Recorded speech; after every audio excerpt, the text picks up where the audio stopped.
नमस्कार, मी पंजाब डक. मी आलोय केरळमध्ये कोची शहरामध्ये. तर या कोची शहरातून आपल्या महाराष्ट्रातल्या शेतकऱ्याला अंदाज देणार आहे.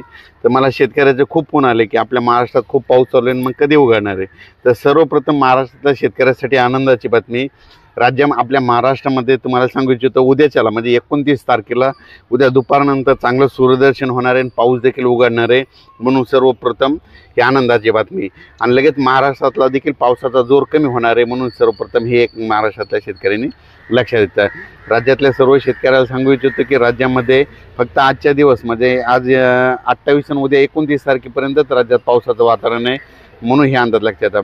फक्त 28-29ला फक्त उत्तर महाराष्ट्राकडे जरा जास्त पाऊस राहणार आहे. उत्तर महाराष्ट्राकडे म्हणजे मुंबई पुणे नाशिक इगतपुरी निफाड चाळीसगाव नंदुरबार धुळे जळगाव तिकडे मात्र उद्याच्या दिवस मात्र पाऊस राहणार आहे.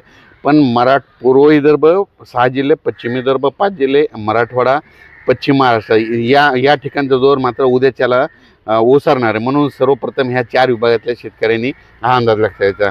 त्याच्यानंतर राज्यामध्ये काय परिस्थिती राहणार, तर राज्यामध्ये तुम्हाला सांगू इच्छितो की 30 सप्टेंबर, 1 ऑक्टोबर, 2 ऑक्टोबर, 3 ऑक्टोबरच्या दरम्यान राज्यात चांगलं सूर्यदर्शन होणार आहे.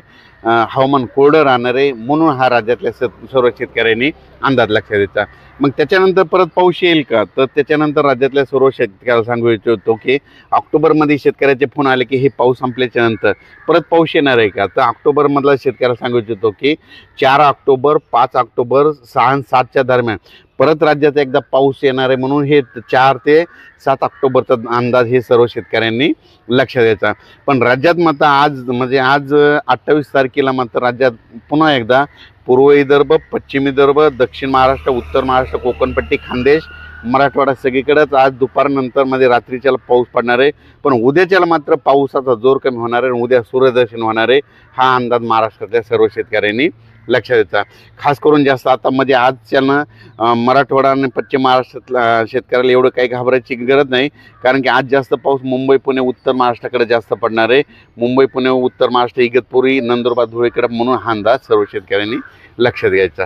म्हणजे सांगायचं झालं तर जे 4 तारखेला जे पाऊस येणार ते देखील असाच प्रमाणात राहणार आहे. ते काय होणार आहे, 4 तारखेला विदर्भाकडून सुरुवात होणार आहे. म्हणजे विदर्भाकडून काय येणार, 4 तारखेला विदर्भात आगमन करणार आहे.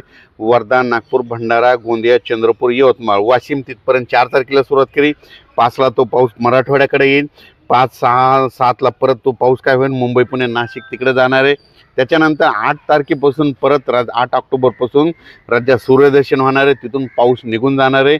म्हणून हे अंदाज लक्षात. आणि आजच एक मला पूर्णाच्या शेतकऱ्यांनी एक मला टाकलं होतं की आमच्याकडे जाळेधुळी आली. तर मी म्हणत असतो ना, जाळेधुळी आल्याच्या नंतर काय होतं, महाराष्ट्रातलं जाळेधुळी आल्याच्या नंतर तो सांगतो की पाऊस कधी निघणार हे निसर्ग सांगतं. कसं सांगतं, आज काही ठिकाणी जाळेधुळी आली होती. जाळीमध्ये काय होतं, झाडावर जाळे पडतात, पिकावर जाळे पडतात. जाळेधुळी आल्याच्या नंतर कंप्लीट 12 दिवसाला पाऊस निघून जातो. आणि या वयाने तुम्हाला सांगतो, आज पूर्णा तालुक्यामध्ये बऱ्याच ठिकाणी काय झालं, आज आहे 27 तारीख, आज आहे 27 तारीख, 28 तारीख, तर आज देखील जाळेधुळी आली. तर मला सांगू इच्छितो की आज देखील म्हणजे आजपासून कंप्लीट 12 दिवसाला पाऊस निघून जाणार आहे. हे संकेत आजच महाराष्ट्रातल्या शेतकऱ्यांना त्यांनी दिले. आणि त्यानंतर तुम्ही म्हणत होते ना ते केदारनाथ, हा आमच्या मित्राचा कॉल आला, केदारनाथला त्याला जायचं आहे. तर तिथलं वातावरण कसं राहील. तर हिमाचल प्रदेश आणि केदारनाथला म्हणजे बऱ्याच शेतकऱ्याचे मला फोन आले की आम्ही केदारनाथला जाणार. तर तुम्हाला सांगतो, महाराष्ट्रात जर कोणी असेल तर केदारनाथला तुम्ही काय करायचं, 5, 6, 7च्या दरम्यान जाऊ नका. कारण की केदारनाथकडे, हिमाचल प्रदेशकडं, उत्तराखंडमध्ये काय होणार आहे, 5, 6, 7मध्ये तिकडं ढगफुटी सदस्य पाऊस पडणार आहे. अतिमुसळधार पडणार, अतिवृष्टी होणार आहे. म्हणून तिकडं या 2-3 दिवस जाण्याचे टाळावे. नंतर गेलं तर काय हरकत नाही. पण सध्या तरी 5 ऑक्टोबर, 6 आणि 7च्या दरम्यान तुम्ही जाऊ नये.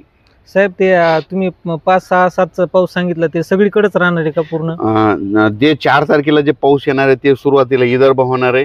म्हणजे सगळीकडे तो काय होणार, विदर्भातून सुरुवात होणार आहे, पुन्हा विदर्भातून मराठवाड्याकडे जाणार आहे, मराठवाड्याकडून पश्चिम महाराष्ट्राकडे जाणार आहे, पश्चिम महाराष्ट्राकडून उत्तर महाराष्ट्राकडे जाणार आहे, उत्तर महाराष्ट्राकडून गुजरातकडे जाणार आहे. आणि 8 तारखेला मग आपल्या महाराष्ट्रात सूर्यदर्शन होणार आहे. म्हणून हे देखील अंदाज लक्षात द्यायचं. ज्यांचं सोयाबीन काढायला आलं असेल तर तुम्ही काय करा, एक तर तुम्हाला काढायचं असलं तर उद्या 29 तारखेपासून तर 3 तारखेपर्यंत 29, 30 5 दिवस तुम्हाला काढायला वेळ आहे. आणि त्याच्यानंतर काय करायचं, 8 तारखेपासून चांगलं सूर्यदर्शन होणार आहे.